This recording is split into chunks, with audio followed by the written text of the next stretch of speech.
देवताओं की कसम, यह इंसान नहीं है, उसने सहमे हुए लहजे में कहा। फिर ये कौन है? शायद कोई देवता। तब तो हमसे बहुत बड़ी गलती हुई। वो सब चहम गोइयां करने लगे। अगर देवता ना होता तो इन नाकाबिले अबूर रास्तों से आता। हाँ ये देवता है, हाँ ये देवता है। चारों तरफ से आवाजें उभरी और सारे बेवकूफ मेरे सामने झुक गए। चलो ठीक है, अगर तुम मुझे देवता समझते हो तो यही सही, अब मुझे अपनी बस्ती में ले चलो। कुछ देर ठहर, हम तेरी आमद का ऐलान कर दें, सीका ने कहा। इसकी जरूरत नहीं सीका, मैं खामोशी से तुम्हारी बस्ती में चलूंगा। मुकद्दस हैगे नाराज होंगे कि उन्हें देवता की आमद की इत्ला नहीं दी गई। हमें इजाजत दे कि हम तेरी आमद का ऐलान करें, सीका ने कहा। और फिर उसने कई आदमियों को हुक्म दिया कि वह बस्ती की तरफ जाएं और मुकद्दस हैगों को देवताओं की आमद की इत्ला दें। ठीक है, यही सही। मेरे लिए कौन सी नई बात थी। मैंने तो खुद को कभी देवता नहीं कहा, लेकिन इन देवताओं ने खूब तसल्लुत जमा रखा है इंसानों के जहनों पर। और गौर करो प्रोफेसर, तो सच बात यह है कि ताकत हर दौर में देवता ही रही के इंसान सिर्फ इसके सामने झुकता आया है जो ताकतवर है। बहरहाल सीका के आदमी अपने घोड़ों पर दौड़ गए और सीका मुझे एहतराम से उस जगह लाया जहां उसका कयाम था। उसकी आंखों से अकीदत छलक रही थी और उस अकीदत का अमली सबूत उसने खुश जायका फलों और दूध और कच्ची खजूरों से तैयारशुदा एक मशरूब की शक्ल में दिया। हसीन और पुरस्रार इलाके की पहली ज़ियाफत मुझे पसंद आई थी। खूब सेर होकर खाया और फिर सीका की ख्वाहिश के एहतराम में उसके आदमियों का इंतजार करने लगा। सीका भीगी बिल्ली बन गया था। थोड़ी देर में उसकी कैफियत ही बदल गई थी। मेरे साथ वो पहाड़ी के किनारे तक आया तो जब बहुत हैरत हुई सीका कि मैं इस पहाड़ी को कौन से रास्ते से पाट कर आया। मैंने कहा, हाँ इस वक्त तक मुझे हैरत थी जब तक मुझे तेरे देवता होने का इल्म नहीं था, सीका ने कहा। लेकिन शहमूना को किस तरह से खतरा है कि उसने पहाड़ी पर पहरेदार बिठा दिए। जंगल की आबादी बहुत वसी है, अक्सर इन इलाकों के लोग लूट मार करने आ जाते हैं जहाँ खुश्क साली है। सीका ने जवाब दिया, क्या इन्हें इस खुफिया रास्ते का इल्म नहीं है जिसे तुम लोग इस्तेमाल करते हो? नहीं, हमने उसे पोशीदा रखा है। लेकिन तू जानता है क्योंकि तू देवता है।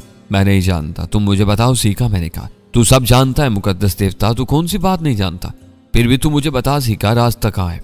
अजीम देवता, तू मेरा इम्तिहान लेना चाहता है, लेकिन तू सब कुछ जानता है। रास्ता से आप पहाड़ी के दरमियान से है जो बाहर से सिर्फ दीवार लगती है, सीका ने कहा। और मैं गौर करने लगा।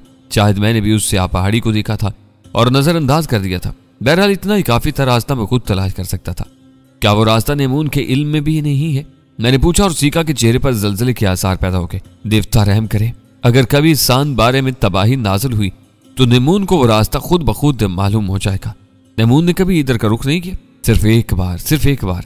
लेकिन देवताओं की मेहरबानी से वो अपने भारी जिस्म के साथ ये पहाड़ी नहीं तय कर सका। हाँ, अगर उस रास्ते का इल्म हो जाए तो वो इस चट्टानी दीवार को उखाड़ फेंकेगा। नेमून ने गोदरी बस्ती में तबाही मचाई है, क्या तुम्हें इसका इल्म है? हाँ, इस बार उसको भीड़ नहीं मिली। तुम्हारे कितने आदमी उसकी नजर हो चुके हैं? हजारों, लाखों। वो हमारी पुश्तों से कुर्बानी लेता आ रहा है। क्या तुमने कभी उसे हलाक करने की कोशिश नहीं की? देवता रहम करे, इंसानों की क्या मजाल है कि उसका तसव्वुर भी करे। कौन है जो उसके मुकाबला आएगा? सीका ने खौफजदा अंदाज में कहा। अगर तुमने इज्तिमाई तौर पर कोशिश की होती तो शायद उसमें कामयाब हो जाते। मुकद्दस हैगों का कहना है कि उसकी मौत के बारे में सोचना भी गुनाह है। वो देवताओं का कहर है और देवताओं की तख्लीक की हुई शय कभी खत्म नहीं होती। नेमून के खून से हजारों नेमून जन्म ले लेंगे और इन्हें हलाक करना नामुमकिन होगा और इसके बाद एक भी आदमी जिंदा नहीं बचेगा। नेमून सबको शिकार कर लेगा। मैंने गहरी सांस ली, गोया हैगे नहीं चाहते कि नेमून मौत का शिकार हो। पैरोलोसासी लोग बहुत मजबूत हैं और इन्होंने अपना कारोबार चलाने के लिए सब कुछ कर रखा है। खूब, तो इनसे निपटने में काफी दिलचस्पियां हैं। देखना यह है कि मेरे बारे में वो क्या कहते हैं। नेमून को इस बार भीड़ क्यों नहीं मिली? मैंने पूछा। जिन लोगों की भीड़ दी गई थी उन्होंने शहमूना के अहकामात से बगावत की और अपनी जान बचाकर नेमून के कहर को आवाज दी। इनमें से एक को गोदरी बस्ती से गिरफ्तार कर लिया गया है। खूब, और उसका नाम हाफू है। मैंने मुस्कुराते हुए कहा। अजीम देवता सब कुछ जानता है, सीका ने अकीदत से कहा और मैं दिल ही दिल में हंसने लगा।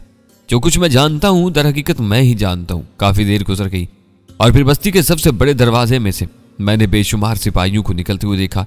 वो सब हथियारों से लैस थे और उनके आगे आगे वो सिपाही थे जो बुलंदी से इतला देने गए थे। सिपाहियों के दरमियान एक रथ था जिसमें बेशुमार घोड़े जुटे हुए थे। कोई बैठा था और फिर बेशुमार घोड़े सवार पहाड़ के दामन की तरफ दौड़ने लगे। मैं समझ गया कि है कि धोखे में नहीं आ सकते हैं और सूरत-ए-हाल काफी दिलचस्प होगी। मुमकिन है मुझे उनमें से कुछ को कत्ल करके उन्हें अकल दिलानी पड़े और मैं इसके लिए तैयार था। मेरा कांडा मेरे साथ था। आने वाले पहाड़ी के दामन में पहुंच गया और फिर वो सिपाही ऊपर आ गए जो इतला देने गए थे। ऊपर पहुंचने के बाद उन्होंने खौफजदा लहजे में बताया, मुकद्दस कहलूस ने ऐलान किया है कि आने वाला झूठा देवता है। इस किल्म ने किसी देवता की आमद की खबर नहीं दी। चुनाचे इसने हुक्म दिया कि झूठे देवता को गिरफ्तार करके इसके सामने पेश किया जाए। और सीका का मुंह हैरत से खुल गया। उसने खौफजदा नजरों से मेरी तरफ देखा और फिर अपने साथियों से बोला, क्या तुमने इन्हें नहीं बताया कि हम इसे गिरफ्तार नहीं कर सकते? हमने सब कुछ कहा था सीका, लेकिन हैगो का हुक्म। ओह, मैं तुझे कैसे गिरफ्तार करूं देवता? वो तुझे नहीं जानते, लेकिन मैं वाकिफ हूं और जानता हूं कि वो बहुत जल्द तेरी अजमत तस्लीम कर लेंगे। मुझे गिरफ्तार करने की जरूरत नहीं है सीका, चल मैं खुद तेरे साथ चलूंगा। मेरे बच्चों पर तेरा एहसान होगा देवता, तो इम्तिहान की मंजिल से गुजर जाएगा। मुझे यकीन है, लेकिन मैं तुझे गिरफ्तार नहीं कर सकूंगा और मारा जाऊंगा। तू फिक्र न कर, चल मैं तेरे साथ चलूंगा। मैंने अपने घोड़े की पूंछ पर हाथ फेरा, अपना खांडा उठाया और फिर घोड़े पर सवार होकर उसके साथ नीचे चल पड़ा। सीका और उसके साथी भी फुर्ती से घोड़ों पर सवार हुए और मेरे पीछे पीछे चल पड़े। मैं दिलचस्पी से नीचे खड़े हुए लोगों को देखता हुआ उतर रहा था। सीका मेरे बराबर आया तो मैंने कहा, घोड़ों की मरसा गाड़ी में क्या मलका शहमूना सवार है? नहीं, मलका शहमूना आम तौर पर लोगों के सामने नहीं आती। ढलती रात के आखिरी चांद में वो दरबार लगाती है और उसके सामने फैसले किए जाते हैं, या फिर वो इस वक्त सामने आती है जब कोई अहम मसला दरपेश हो। फिर गाड़ी में कौन है? मुकद्दस हैगा, सीका ने जवाब दिया और मैं खामोश हो गया। थोड़ी देर के बाद हम नीचे पहुंच गए और घोड़ों पर सवार सिपाहियों ने हथियार संभाल लिए। वो मुंतशिर होना शुरू हो गए। साफ जाहिर था कि वो मुझे चारों तरफ से घेर रहे थे। फिर उन्होंने मेरे गिर्द दायरा बना लिया। मैं घोड़े से उतर गया। सीका और दूसरे लोगों ने भी मेरी तकलीद की और फिर मैं हैगे की गाड़ी की तरफ बढ़ने लगा। तब सिपाहियों का हल्का मेरे गिर्द तंग होने लगा और फिर 8 मुसल्लह सिपाही मेरे सामने आ गए। हथियार हमें दे दो कैदी, इनमें से एक ने कहा और मैंने मुस्कुराते हुए खांडा उसकी तरफ बढ़ा दिया। उसने खांडा पकड़ा और ऊंधे मुंह गिर पड़ा। खांडे का वजन उससे नहीं संभाला गया था। देवताओं की कसम, ये बहुत वजनी है, उसने कहा और मैं आगे बढ़ गया था और फिर गाड़ी के सामने पहुंच गया। खूबसूरत गाड़ी में बंदर की शक्ल का एक आदमी बैठा था। उसके पूरे चेहरे पर झुर्रियां थी और लुत्फ की बात यह थी कि उसने अपने चेहरे को मुख्तलिफ रंगों में रंगा हुआ था। उसका सूखा हुआ ऊपरी जिस्म बरहना था। निचले बदन पर उसने एक रंगीन कपड़ा पहना हुआ था। गर्दन और सर पर उसने बेशकीमत हीरे लपेटे हुए थे। बड़े बड़े नायाब हीरों का हार उसकी गर्दन में पड़ा हुआ था और बाएं हाथ में उसने एक फौलादी छड़ी संभाल रखी थी जिसके सिरे पर सितारा सा बना हुआ था, जिसकी नोकें बेहद तेज थी। उसने बंदर ही की मानद पलकें झपकाकर मुझे देखा और फिर सीका से मुखातिब हुआ, तूने इसे रस्सियों से बांधकर क्यों नहीं पेश किया? इसकी आवाज बहुत बारीक और फटी फटी सी थी। मैंने महसूस किया है मुकद्दस हैगा कि मैं इसे रस्सियों से नहीं बांध सकता। सीका ने जवाब दिया, क्यों? क्योंकि कभी हैकल सिपाही इसका खांडा नहीं उठा सकता। निहत्ता तो ना था। हाँ, मैंने इसे हलाक करने की कोशिश की, लेकिन मेरे हथियार इसके बदन पर कुंद हो गए। झूठ, बकवास, फरेब, ये इंसान है, बिल्कुल इंसान है। इसमें देवताओं की सी एक भी बात नहीं कि मुकद्दस हैगा मुझसे बेहतर जानता है। ये पहाड़ अबूर करने वाला अजनबी है, इसकी सजा कत्ल है। इसे यह सजा क्यों नहीं दी गई? मैंने कोशिश की थी मुकद्दस हैगा, लेकिन कामयाब नहीं हो सका। सीका ने जवाब, मैं नहीं मानता, तूने फर्ज से गफलत की है, तुझे इसकी सजा मिलेगी। हैगा ने कहा, मैं बेकसूर हूं मुकद्दस हैगा, मैं बेकसूर हूं, मैंने गफलत नहीं की। यह बेइंसाफी है पुजारी, अपने सबसे मजबूत आदमी से कह मुझे कत्ल कर दे। अगर वो कामयाब हो जाए तो फिर सीका को जरूर सजा दी जाए, अगर वो भी कामयाब ना हो सके तो फिर इसकी सजा क्या मानी रखती है? मैंने मुदाखलत की। हाँ, तूने ठीक बात कही, तेरी बात दुरुस्त है, ऐसा ही होगा। तेरी सजा इस वक्त तक मुलतवी जब तक ये कत्ल ना हो जाए, लेकिन इसका फैसला तो मुकद्दस से कहलूस करेगा। तू जा, अपना काम अंजाम दे। बंदर ने उचक उचक कर कहा। फिर वो किसी कदर पागल मालूम होता था मुझे। सीका ने सर झुकाया, मुझे एक निगाह देखा। उसकी निगाह में एहसान मंदी थी, दोस्ती थी और फिर मान अपने आदमियों के साथ बुलंदी की तरफ चल पड़ा। सिपाहियों, इसे रस्सियों से जकड़ दो, इसे बांध कर ले चलो। उसने दूसरा हुक्म दिया, मैं तेरे साथ चल रहा हूं हैगा, बांधने की जरूरत नहीं है। बकवास, तू कह दी है, तूने झूठा देवता होने का दावा किया है। सिपाहियों, इसे बांध लो। मैंने सिपाहियों से कहा और दरख्तों की चालों से बनी हुई रस्सियां मेरे बदन के गिर्द लपेटने जाने लगी। कई आदमियों ने मुझे खूब कसकर बांध दिया। वो सब मुस्तैद और होशियार थे। जब वो पूरी तरह मुतमईन हो गए तो मुझे मेरे घोड़े पर सवार करा दिया गया और फिर वो चारों तरफ फैल गए। बंदरनुमा आदमी मुझे गहरी नजरों से देख रहा था। उसकी जर्द धुंधलाई हुई आंखें बहुत खौफनाक थी।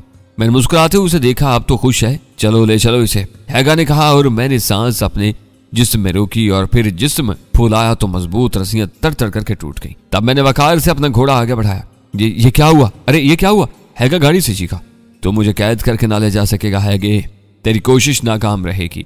बस अब आगे चल, वरना तेरे साथियों में से बहुत से कम हो जाएंगे। मैंने कहा, रस्सियां टूटना कोई कम हैरत अंगेज वाकया नहीं था। सिपाही भी दंग रह गए थे और फिर वो भी जिन्होंने मुझे कसकर बांधा था। हैगा गौर से मेरी शक्ल देख रहा था। वह मुंह ही मुंह में कुछ बड़बड़ाया और फिर उसके इशारे पर गाड़ी आगे बढ़ा दी कि मुकद्दस कहलूस ने तुझे तलब किया है, वरना मैं तुझे यहीं कत्ल करा देता। उसने कहा, सांद बारे चलकर कत्ल करा देना। मैंने मधक्का उड़ाने वाले अंदाज में कहा और मेरा घोड़ा उसकी गाड़ी के बराबर चलता रहा। यूं हम सान बारे को खूबसूरत शहर की तरफ चल पड़े और मीनारों के शहर का तर्ज तामीर मुझे बहुत पसंद आ रहा था। घोड़े तेजी से फासला तय कर रहे थे, यहाँ तक कि हम शहर के दरवाजे में दाखिल हो गए। दरवाजे से दाखिल होने के बाद जो पहली चीज मुझे नजर आई थी वो एक बहुत बड़े गुरीले का स्याह मुजस्समा था। मुजस्समा तराशने में महारत का सबूत दिया गया था, जिसकी आंखों की जगह 2 हीरे लगाए गए थे और दूर से इसे देखने से हैबत तारी होती थी। इसके बाद खूबसूरत मकानात पर मुश्तमिल वो शहर फैला हुआ था जिसका नाम सान बारे था। सान बारे के बाशिंदे अपने घरों से निकल आए थे। औरतें, बच्चे, बूढ़े सब के सब मुंह फाड़े खड़े थे और हैरत से मुझे देख रहे थे। मैं इत्मीनान से उनके दरमियान चलता रहा और फिर पत्थरों से बनी हुई एक मजबूत इमारत के सामने हमारा सफर खत्म हुआ, जिसके अंदर जाने के बाद मुझे मालूम हुआ कि वो कैद खाना है। तो प्रोफेसर मुझे इस कैद खाने में डाल दिया गया। पत्थरों का बना हुआ बहुत बड़ा कमरा था, जिसके फर्श पर खून के बड़े बड़े धब्बे पड़े हुए थे। दीवारों पर जंजीरें लटकी हुई थी जिनमें कैदियों को बांध दिया जाता होगा। अहमक सिपाहियों ने मेरे जिस्म के गिर्द भी जंजीरें लपेट थी। खैगाब भी साथ था और मुझे बंधा हुआ देखकर बहुत खुश हो रहा था। फिर जब उन्होंने अपनी दानिश में मुझे खूब कस दिया तो मैंने हैगा को मुखातिब किया। मेरे बारे में क्या फैसला किया गया है? रात को तुझे मुकद्दस कालूस के सामने पेश किया जाएगा। रात को क्यों? अभी क्यों नहीं? अहमक, कालूस रात को ही अपनी खानकाह से बाहर आता है।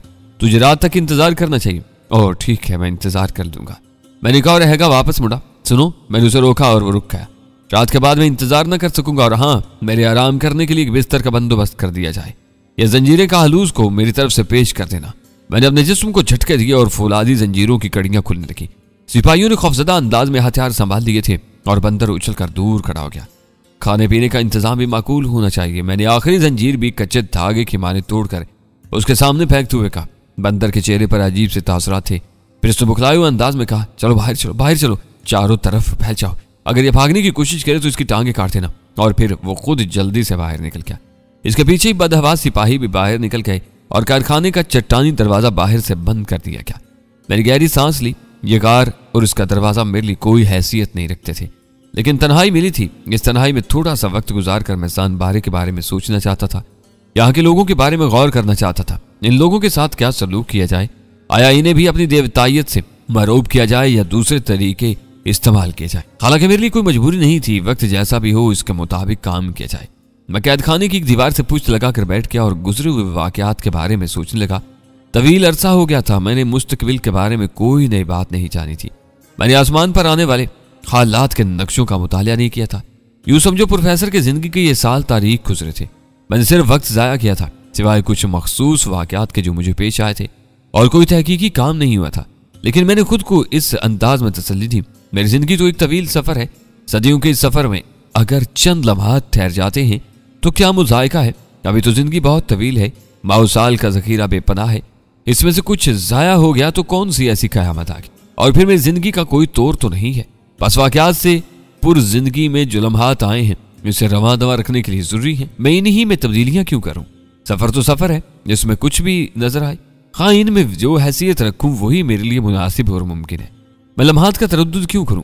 यूं मैंने सोच के रुख बदले और फिर मैंने बंदर के बारे में सोचा जो खूबसूरत रथ में बैठ कर आया था। तो अब मुझे उन बंदरों से निमटना है, लेकिन ये बंदर चालाक जरूर हैं, वरना सान बारे के खूनखार लोगों को बेवकूफ नहीं बना सकते। और फिर कालूस, इन बंदरों का उस्ताद जिससे रात को मेरी मुलाकात होने वाली थी। देखना यह है कि कालूस अजीम क्या हैसियत रखते हैं। वक्त गुजरता रहा, फिर अचानक गार की छत में एक सुराख नमूदार हुआ और सुराख से मेरे लिए खाना लटका दिया गया। वो लोग गार का दरवाजा खोलने की हिम्मत नहीं कर सके थे। मैंने खाना देखा, उम्दा और मेरा पसंदीदा खाना था।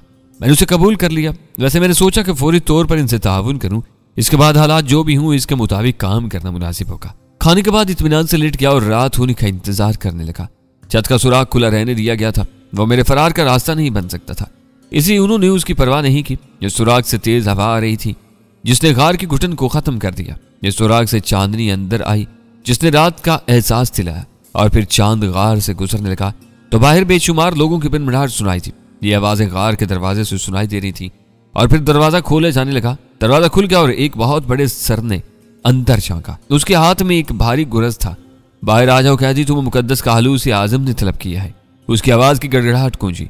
मैं बाहर निकल आया। तब 10-12 आदमी मोटी मोटी जंजीरें लिए हुए आगे बढ़े और मैंने गुरज वाले को मुखातिब किया। तुम्हारा नाम क्या है? रोहा फोलो, उसने इसी अंदाज में जवाब दिया। तुम्हारी क्या हैसियत है? मैंने पूछा। मेरे गुरज की ज़रब चट्टानों को नेस्तो नाबूद कर देती है। मेरे जिस्म की कुव्वत सान बारे के तमाम लोगों पर हावी है, इसलिए मैं सान बारे की जंगजू फौजों का आतालीक और इनका सरबराह हूं। अगर मुकद्दस कालूस ने तुम्हारे कत्ल के अहकामात सादर किए तो मैं ही तुम्हारा कातिल हूंगा, क्योंकि सुना है कि तुमने सान बारे के बाशिंदों को अपनी कुव्वत के शोबदे दिखाए हैं। मैं शोबदा चिकन हूं कैदी, इसलिए इस वक्त तक खुद को काबू में रखो जब तक मुकद्दस कालूस तुम्हारे कत्ल का हुक्म न देते। इसके बाद वादा करता हूं कि तुम्हें शोबदे दिखाने का पूरा पूरा मौका दूंगा। तुम्हारी मौत चूहों की मानिद ना होगी, बल्कि तुम दिल की हसरतें निकाल कर मर सकोगे। तो फिर ताकतवर रूहा, मैं तुझसे एक मुआहदा करता हूं। मैंने कहा, कैसा मुआहदा? इन बेवकूफों से कह दे कि ये जंजीरें वापस ले जाएं। ये जानते हैं जंजीरें मेरे लिए कोई हैसियत नहीं रखती। ये बेकार बोझ मेरे जिस्म पर न लाद, मैं तेरे वादे की कैद पसंद करूंगा। और रोहालू ने गौर से मेरी आंखों में देखा और फिर गर्दन हिलाकर बोला, गोकालू से आजम के सामने किसी कैदी को आजाद ले जाना उसे नागवार भी गुजर सकता है, लेकिन रोहा अपनी जिम्मेदारी पर बात ये मान सकता है। इसकी गिरफ्त कमजोर नहीं है। फिर उसने अपने आदमियों की तरफ रुख किया। जंजीरें वापस ले जाओ, कैदी इसी तरह चलेगा। किसी ने तारुज नहीं किया और मैंने रोहा का शुक्रिया अदा किया। बेशुमार लोगों ने मेरे गिर्द दायरा बना लिया। वो सब खुले हुए हथियारों से लैस थे। रोहा मेरे बराबर अपना वजनी गुरज लेकर चल रहा था। वो भी मेरी तरफ से चौकन्ना था। यूं हम सान बारे के बाजारों से गुजरते हुए पहाड़ियों की तरफ जा रहे थे। कालूस कहाँ रहता है? मैंने पूछा। बस्ती से दूर पहाड़ों में, यूका के माबद के पास। और मलका शैमूना? मैंने पूछा। चा महल में, उसका कयाम वहीं होता है। दूसरे पुजारी कहाँ रहते? यूका के माबद में, बस्ती की गहमा गहमियों से दूर। इन्हें तन्हाई पसंद है। हाँ, मुकद्दस हैगे जरूरत पड़ने पर बस्ती में आते रहते हैं। तुम लोगों के साथ हैगों का सलूक कैसा है? वो कादिर हैं, जो बेहतर समझते करते हैं। रोहा ने भारी आवाज में कहा, गोया हैगों के सामने शैमूना की कोई हैसियत नहीं है। फजूल बातों से परहेज करो कैदी, मुझे गुस्सा भी आ सकता है। इसमें गुस्से की कौन सी बात है? मैंने ताज्जुब से कहा। शैमूना मलका है, उसका हुक्म आखिरी होता है। ये दूसरी बात है कि आखिरी हुक्म वो मुकद्दस कालूस आजम से मशवरे के बाद नहीं सादर करती। रोहा ने जवाब दिया और मैं गर्दन हिलाने लगा। एक ही बात है, मैंने आहिस्ता से कहा और हमसान बारे की चांदनी में नहाई पुरस्कूत बस्ती से निकल आए। चार जानी में एक पुरस्रार सी खामोशी फैली हुई थी। इस खामोशी में सिर्फ सिपाहियों के कदमों की आवाजें रखना अंदाज थी। यूं योका के माबद तक का मुख्तसर सफर तय हो गया। यह माबद भी पहाड़ियां तराश कर बनाया गया था। पहाड़ी में एक चट्टान को भद्दे हथियार की शक्ल दे दी गई थी। नीचे उसका गार नुमा दरवाजा था, जिस पर पत्थर का अजीम शान दरवाजा लगा हुआ था।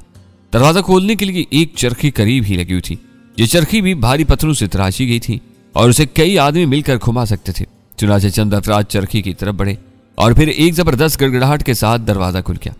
दरवाजा खुलते ही पीले रंग की रोशनी नजर आई। इसके साथ ही चर्बी जलने की बू भी। ये चर्बी से जलाई जाने वाली मछली थी जो जगह जगह दीवारों में नस्ब थी। लेकिन माबद की इस अजीम शान गार को देखकर मैंने एक गहरी सांस ली। बहुत तवील गार था, अंदर से बिल्कुल साफ सुथरा। छत भी काफी बुलंद थी और इसमें जा बजा सुराख थे जिससे खूब हवा आ रही थी। हवा की वजह से मछलियों के शोले लर्ज रहे थे, लेकिन मखसूस किस्म की चर्बी की वजह से वो बुझ नहीं सकती थी। पूरे गार में सुकून था। जगह जगह हैगे खड़े हुए थे। वो पत्थरों के बुत की मानिंद खामोश और साकत थे। किसी के सांसें लेने की आवाज तक भी सुनाई नहीं दे रही थी। सामने ही एक चौड़ा चबूतरा सा बना हुआ था जिस पर अंगारे बिछे हुए थे। इन अंगारों से सफेद धुआं बुलंद हो रहा था। शायद संदल की लकड़ियां इस पर डाली गई थी। ऐसी खुशबू उठ रही थी।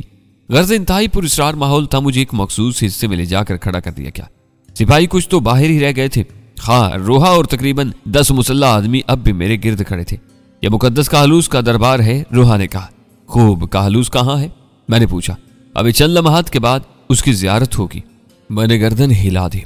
फिर मैंने हैगों की जानिब देखकर कहा, क्या ये पत्थर से तराशे हुए इंसान हैं? खामोश, इनकी शान में गुस्ताखी न कर, वरना जुबान काट ली जाएगी। रोहा तभी जुबान में घुरा। फिर ये साकत क्यों है? हलजुल नहीं रहे। कालूस आजम के दरबार की यही शान है। सैकड़ों हैगे यहाँ साकत उजामत खड़े होकर कशफ करते हैं। कालूस आजम इन्हें इल्म से नवाजता है। इनमें से हर एक की हैसियत अजीम है, लेकिन कालूस के दरबार में सब हीच हैं। इनकी कोई हैसियत नहीं है। मैंने गर्दन हिला दी। नया ड्रामा नहीं था। मैंने बेशुमार लोग देखे थे, बड़े बड़े अनोखे लोगों से मेरा वास्ता पड़ा था, लेकिन मैं बार बार बुलंद होते हुए सफेद धुएं को देख रहा था। न जाने ये धुआं कहां से आ रहा था, जबकि इस चबूतरे के नजदीक भी कोई नहीं था। खामोशी से खड़े खड़े बहुत देर गुजर गई तो मैंने बेचैनी से रोहा की तरफ रुक करके कहा, क्या तुम्हारा कालूस आजम सो रहा है? अभी तक क्यों नहीं आया? ए शख्स, गुस्ताखी न कर। मेरी दरखास्त है कि इसके हजूर गुस्ताखी न कर, वरना मैं अपने जज्बात पर काबू नहीं पा सकूंगा। रोहा ने दांत पीसते हुए कहा। मैं ज्यादा इंतजार नहीं कर सकता, उसे आवाज दे। मुमकिन है कि मेरे अमन के इरादे बदल जाएं। मैं इसका गुलाम नहीं हूं। ओह ओह, रोहा ने अपनी पेटी से खंजर खींच लिया, लेकिन इसी वक्त गार की दीवारों ने परियां उगलना शुरू कर दी। गार की दीवारों की इन सुराखों पर पहले मैंने गौर नहीं किया था। लेकिन जब उनसे बेशुमार नीम और यहाँ लड़कियां निकल आईं तो मैंने गौर से उन्हें देखा। लड़कियों के जिस्म पर लिबास न होने के बराबर था। इन्होंने जिस्म के मखसूस हिस्सों को गाढ़े रंगों से रंगा हुआ था। कुछ हिस्सों पर परिंदों के रंगीन पर चिपकाए गए थे। सरों पर इन्होंने मोर के परों के ताज से पहने हुए थे, लेकिन ये लड़कियां सबकी सब नोखेज और जानदार चेहरों वाली थी। इन्होंने एक कितार बनाई और चबूतरे की तरफ बढ़ी। फिर वो चबूतरे के सामने झुक गईं। इनके जिस्मों के हसीन खदोखाल नुमाया हो गए। इनके अकबी जिस्म बहुत खूबसूरत लग रहे थे। अक्सर ने दोनों हिस्सों को मुख्तलिफ रंगों से रंग रखा था। काफी देर तक वो इसी तरह झुकी रहीं, फिर सीधी हो गई और फिर उनकी आवाजें उभरी। कायनात के सबसे बड़े जादूगर, आसमान की खबर रखने वाले, हमारी आंखें तेरी मुंतजिर हैं। देख कितने लोग तेरे सामने हैं। देवताओं के मंजूर नजर आ जा। तेरी खादमाएं तेरे गीत गा रही हैं। उनकी आंखों की रोशनी मध्यम पड़ती जा रही है। और फिर प्रोफेसर अचानक अंगारे लो देने लगे। सफेद धुआं गायब हो गया और अब पीले रंग के शोले बुलंद होने लगे थे और ये शोले बड़ी तरतीब से बढ़ते जा रहे थे। मुझे अचानक बुलंद होने वाली आग पर हैरत थी। न जाने किस तरतीब से यह आग रोशन की गई थी। फिर मैंने आग के पीछे एक साया नमूदार होते देखा।